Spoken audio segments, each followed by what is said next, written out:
Good morning, Sarah. How are you today? Good morning, Miss Johnson. I'm doing well, thank you. How about you? I'm doing well, too. Thank you for asking.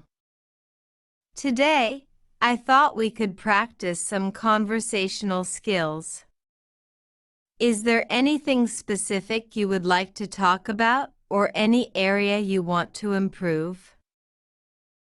I think I would like to work on my fluency and maybe learn some new vocabulary. Can we talk about travel?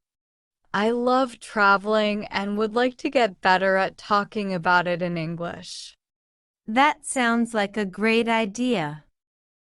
Let's start with some general questions about travel. Can you tell me about the most recent trip you took? Sure. Last month, I went to Italy with my family. It was an amazing experience. We visited Rome, Florence, and Venice. That sounds wonderful. What was your favorite city and why? My favorite city was Venice. I loved the canals and the unique architecture. Riding a gondola was a fantastic experience. The atmosphere in Venice is so different from anywhere else I have been. Venice is indeed a unique place. Did you try any local food that you particularly enjoyed? Yes, I did. I loved the pasta dishes, especially spaghetti carbonara. And the gelato was amazing. So many flavors to choose from. Italian food is definitely a highlight of visiting Italy. How did you find communicating with the locals? Did you have any language barriers? A little bit. I tried to learn some basic Italian phrases before the trip, which helped. But many people spoke English, so it was not too difficult to get around. I think it would have been more challenging if I did not know any English. It's great that you made the effort to learn some Italian. It always helps to know a few phrases in the local language. Did you encounter any cultural differences that stood out to you? Yes, one thing that stood out was the dining customs. In Italy, meals are more of a social event, and people take their time. Dinners can last for hours with multiple courses, which is different from the quicker meals we often have here. That's a good observation.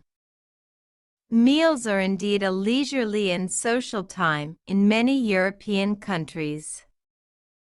Did you learn anything new or surprising during your trip? I learned a lot about history and art, especially in Rome and Florence. The historical sites like the Colosseum and the Vatican were incredible. And seeing the art in the Uffizi Gallery was amazing. It was surprising to see how much history is preserved in these cities. Italy is certainly rich in history and culture.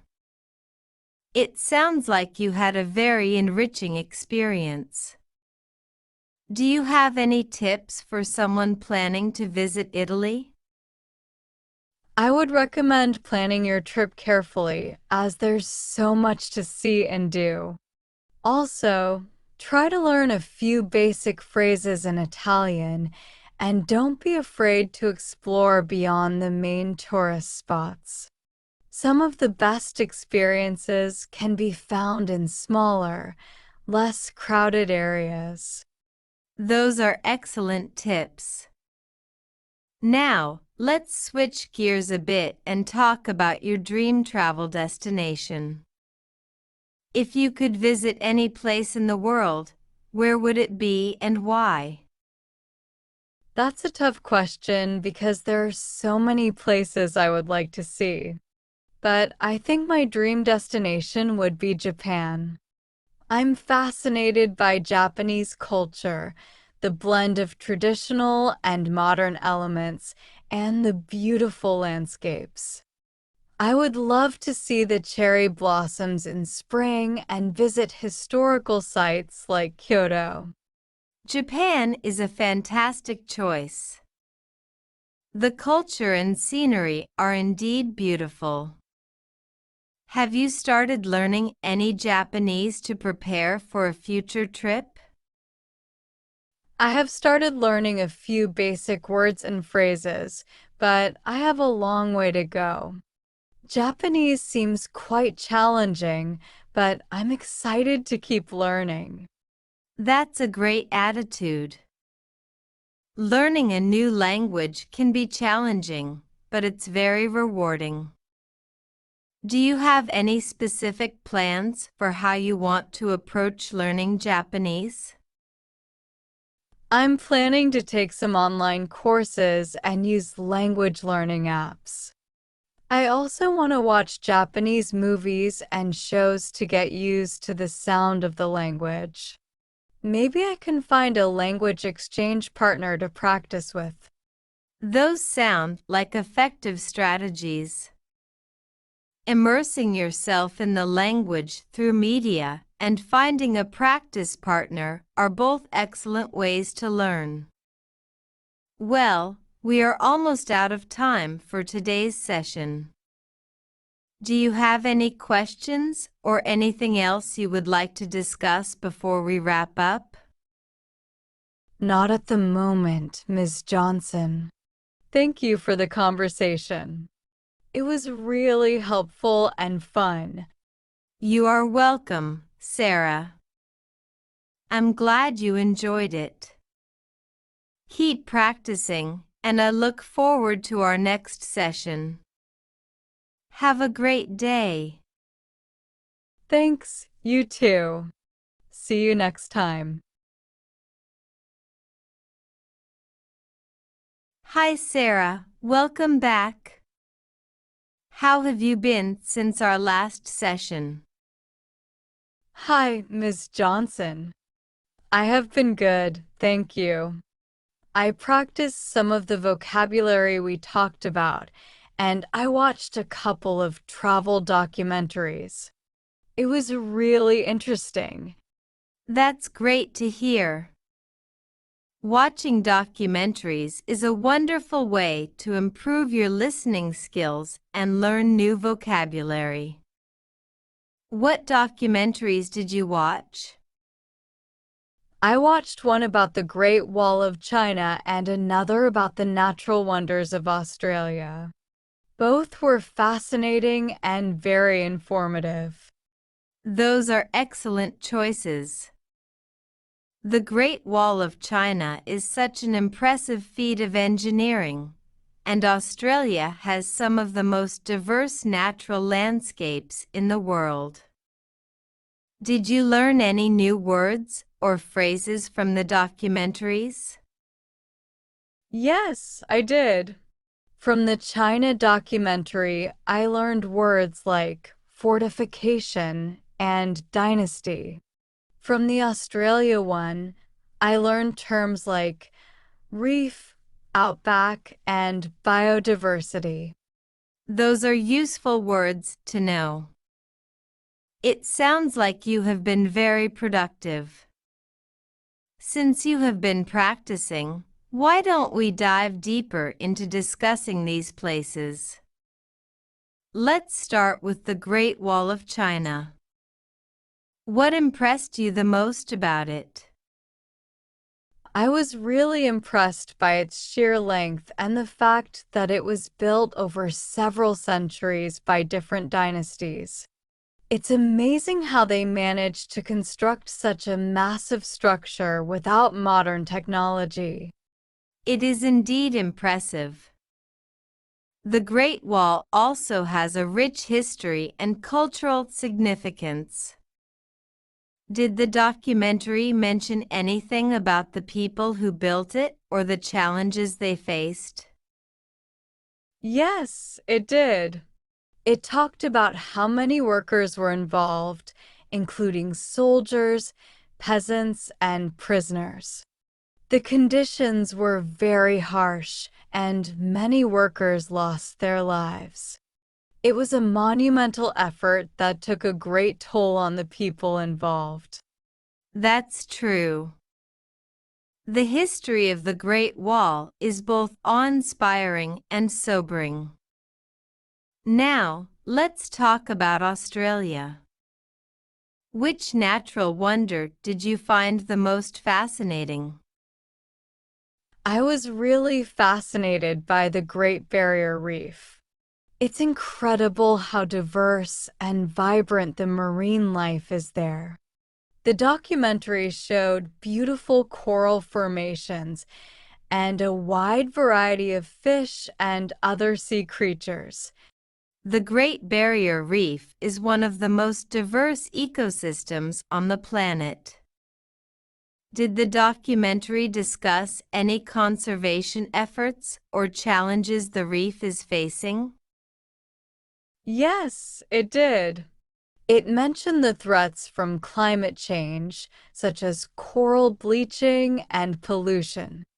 There are many conservation efforts underway to protect and preserve the reef, but it's a challenging battle.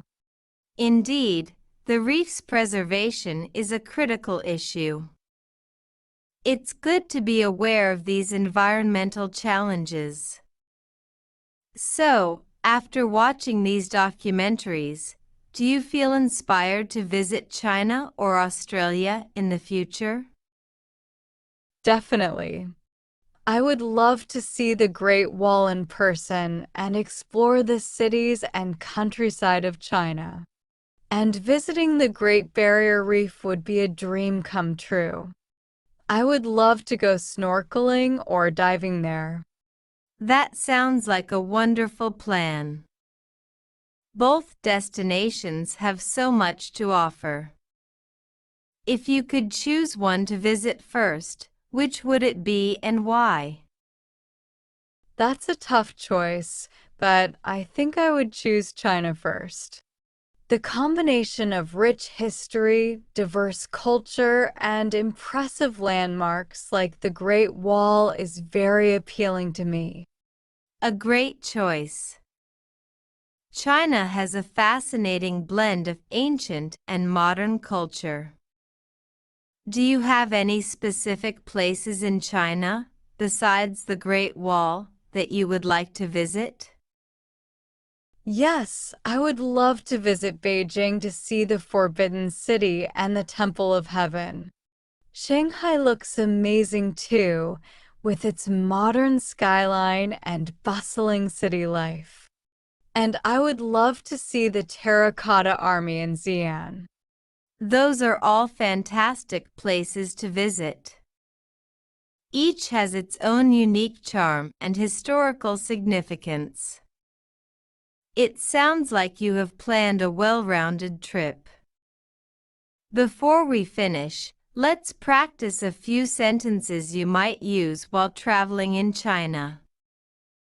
How would you ask for directions to the Forbidden City in English? Sure. I might say, "Excuse me, could you please tell me how to get to the Forbidden City?" Perfect. Now, how about ordering food in a restaurant? Let's say you want to try Peking duck. How would you ask the waiter in English? I would say, "Hello, I would like to order the Peking duck, please." Excellent, Sarah. You are doing very well. Keep practicing, and soon you will feel even more confident using English in different situations. Do you have any questions, or is there anything else you would like to practice today?